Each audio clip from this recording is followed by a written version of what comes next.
Hi, I'm Advocate Nikhil, and I'd like a few minutes of your time to basically tell you what Section 377 is, what the Indian Penal Code is, and what the Delhi High Court and the Supreme Court basically did. To start off, the Indian Penal Code, or the IPC as the lawyers call it, is basically a set of acts that have been classified as offences. The term of punishment that doing of such act may accrue or retract, and what courts may basically try the offence.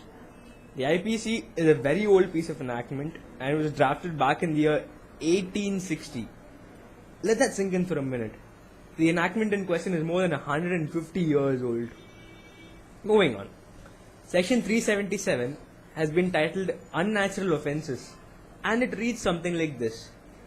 Anyone who is committing or engaging in acts of carnal intercourse against the order of nature is liable to be punished per Section 377 of the IPC. Let me break that down for you.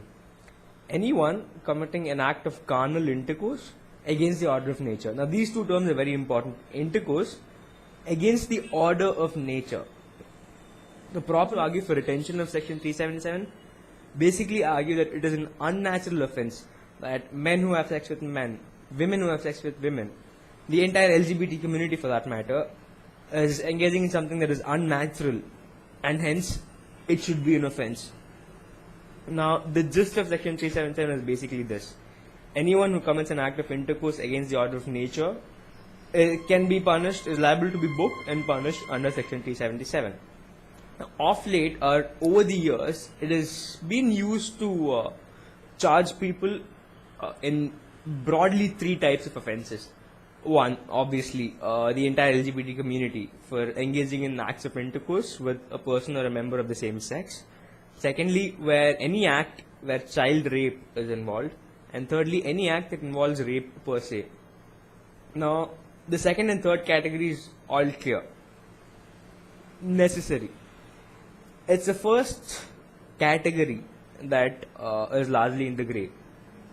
Now, what the Delhi High Court basically did was it read down Section 377 insofar as it decriminalized any act of consensual intercourse between two adults of the same sex. Now this is very, very important. If there are two human beings who are willing to engage in intercourse and they are of the same sex, it is not an offence. It cannot amount to an offence under Section 377 provided it is consensual. That is all the Delhi High Court did. As regards the other parts of the provisions, all of it were retained.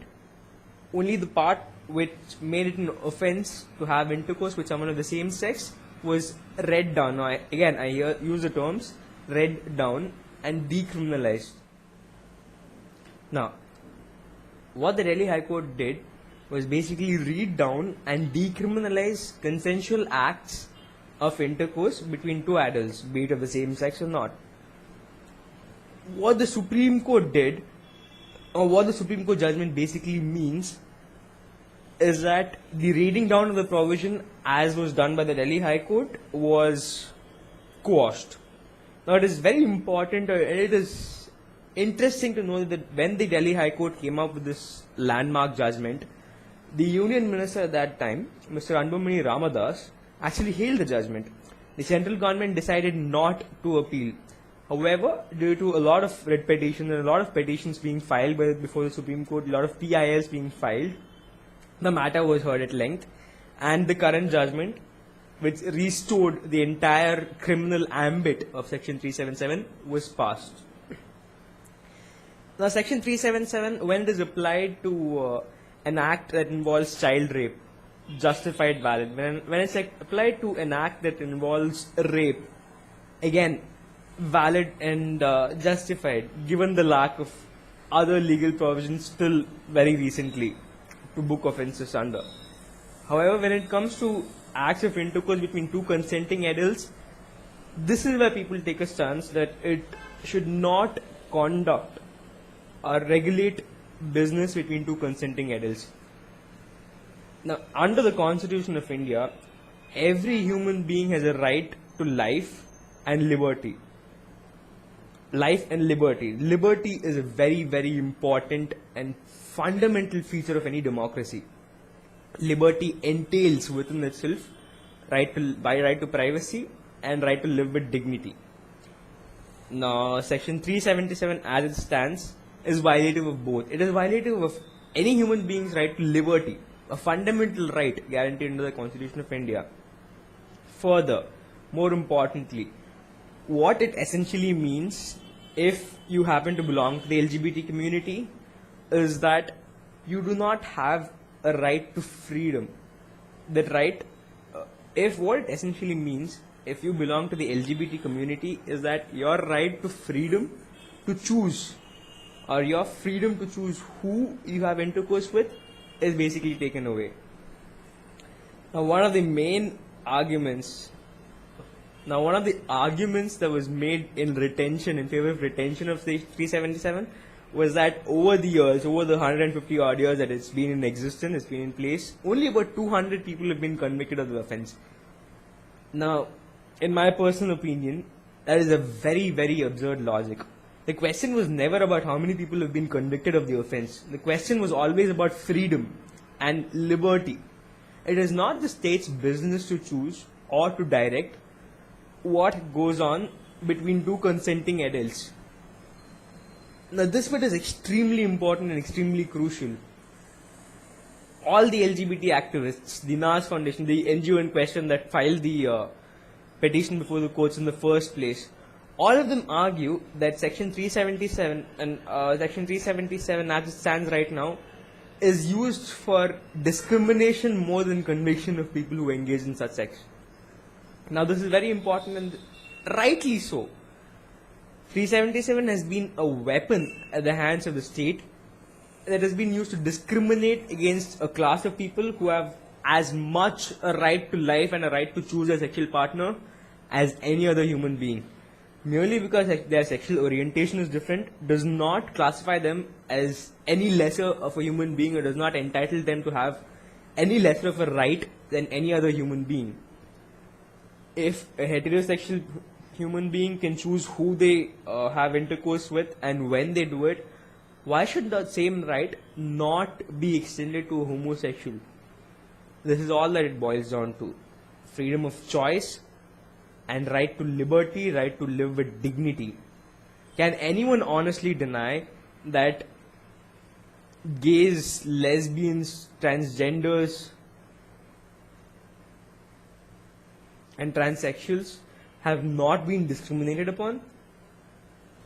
Have not been subject to, say, intense harassment, untold cruelty at the hands of the state?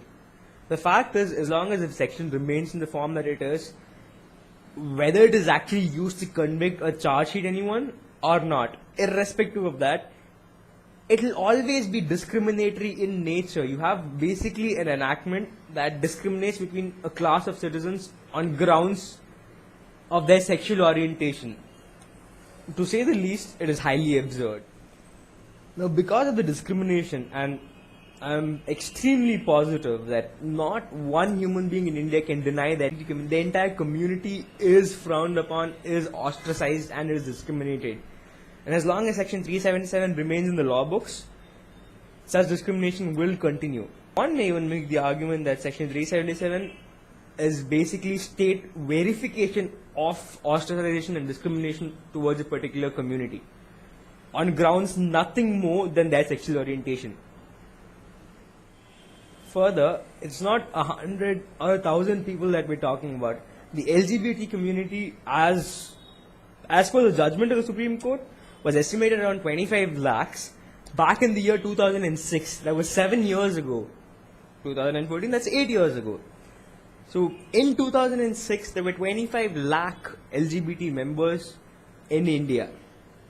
Let that figure sink in for a moment.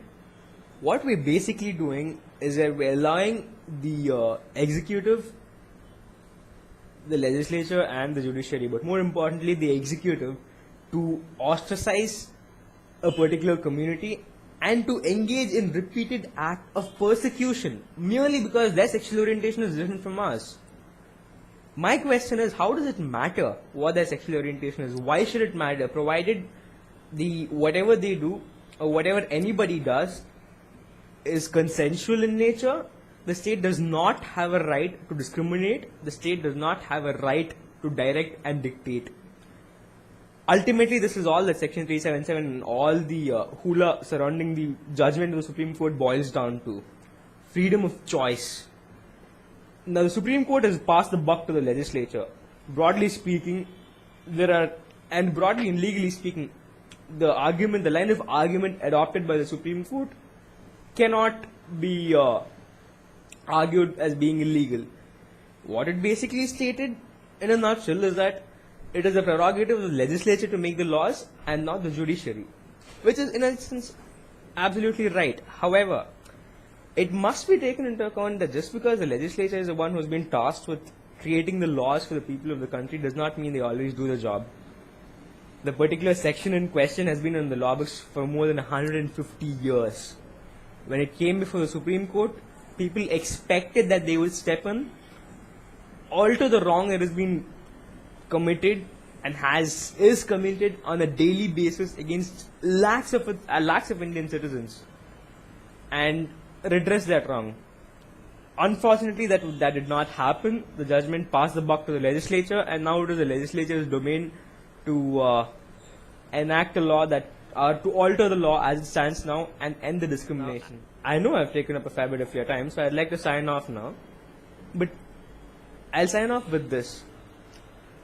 Let it just sink in that as human beings, as citizens of India, what we're basically doing by not acting or by not pressurizing the legislature is that we are granting the legislature the authority, the executive, the authority to go on persecuting a class of its citizens merely because they choose to have sex with someone of their own gender.